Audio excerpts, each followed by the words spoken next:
Diode operation. A diode is a semiconductor component that allows current flow in only one direction. It can also be thought of as a one-way valve. It will allow current easily in one desired direction, but will block current from flowing in the opposite direction. The ability for current to flow through the diode depends on the voltage bias on the component. If the device is forward voltage biased, current will flow through the diode following the body diode's direction. Think of the triangle like an arrow.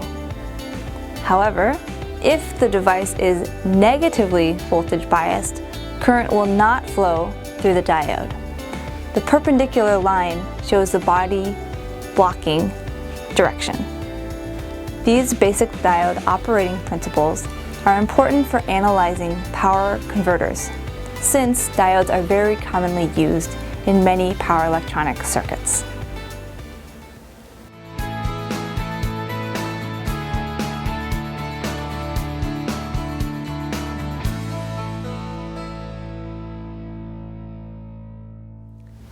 Here, we will learn about a very basic type of AC-DC converter that uses a single diode. As we saw, a diode is an electrical component that allows current to flow in one direction based on the voltage bias. If we have an AC source, like the wall power, and a DC load, we can use a diode to achieve a simple AC to DC converter. Let's take a closer look. Let's start with talking about a single diode AC-DC circuit. Here you can see a single diode used between an AC source and a DC load. Let's quickly review the operation of a diode. If the positive voltage and negative voltage is as shown, this is forward bias on the diode, then current will go through the diode as shown. If it's reverse bias, meaning this side is negative and the other side is positive, current will not flow through the system. So let's put this principle into action based on the input voltage and how it affects the output voltage. So first, in an AC input, we have the voltage on the positive side coming in here. This means that the positive and negative polarity is as shown. This means also that the voltage over the diode will be forward biased. So this means that current will flow from the input through the diode, through the resistor, like this. We have current flow in this direction. This means that the output will simply follow the input voltage like this. So here we can see when the input voltage is positive, our output voltage will essentially follow that same voltage. Next, let's look at the case for the negative voltage on the input. So here, our input is going to go negative, as shown here.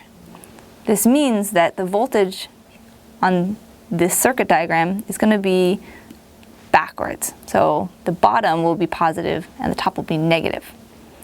This means that the voltage bias over this diode is also going to be backwards. This is reverse bias, which means current will not flow through our system.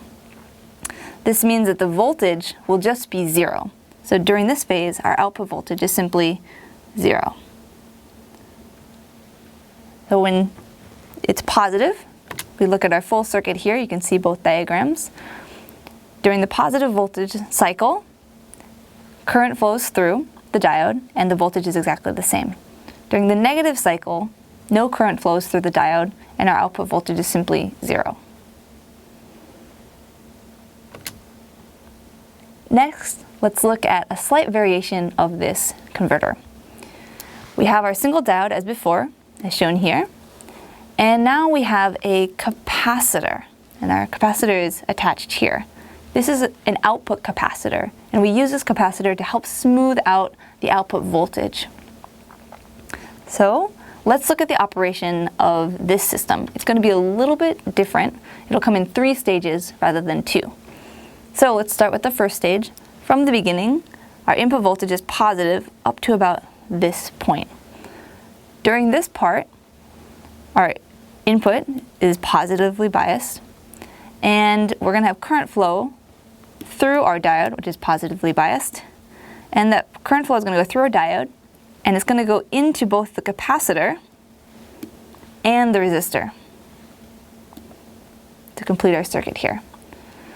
So on the output, our voltage will simply be the same as the input voltage for this phase. So up to here, our output's going to be exactly the same. But at this point, something different is going to happen with our diode. So at this point in our input voltage, something happens. Our capacitor actually stores voltage. It stores the energy that we had before, and it's going to maintain that voltage. Once we hit this point, the voltage on the output, V out, is actually going to be higher than that of V in. So even though this is positive and negative, this voltage on the output is higher than that of the input. So what happens is this diode becomes negatively biased, and current will not flow through the diode. We'll only have current flowing through the capacitor. So the capacitor has some energy. It's going to put that energy into our output load, and the power will flow in this direction, as shown here. What this means about our output is that our voltage is actually going to decrease with the capacitor voltage. So up to this point, we will get our capacitance providing the energy, and it will decrease our voltage slowly. Once we hit this voltage, something else will happen. At this point, there's no more power in the capacitor. So we have no current flow, our diode is reverse biased, our capacitor has no more power in it, so no current flows anywhere. So what happens is our output voltage will simply be 0. And this is for this portion of it. Our input is going to be slightly negative. Once we hit this positive point again, we start our cycle completely over, and we get the first phase from the beginning one more time. So as we talked about in the very first part, we have positive voltage on the input, and current is flowing through our system to the capacitor and to the resistor, to our load. So here you can see our input waveform and our output waveform here. What we do for this capacitor, we added it in order to smooth out our output. So compared to the single diode without a capacitor, you can see our output here is a lot smoother. If we were to put a larger capacitor, we could actually get a even smoother output waveform. Maybe that would look like this. So here we've explained the waveforms for the input waveform from AC and how it smooths out the output using a diode and a capacitor AC-DC circuit. We covered one of the simplest AC to DC converters that uses just a single diode to change AC power into DC power. If a capacitor is added at the output voltage will be more steady. The advantage of this system is that it's very simple, but it also has some limitations. As we saw, this converter only draws power from the input when the input voltage is positive, and no power when the voltage is negative. This means that we are not fully utilizing the potential power draw from this basic converter. The single diode AC-DC rectifier can be used for low power and low cost applications as a simple converter implementation.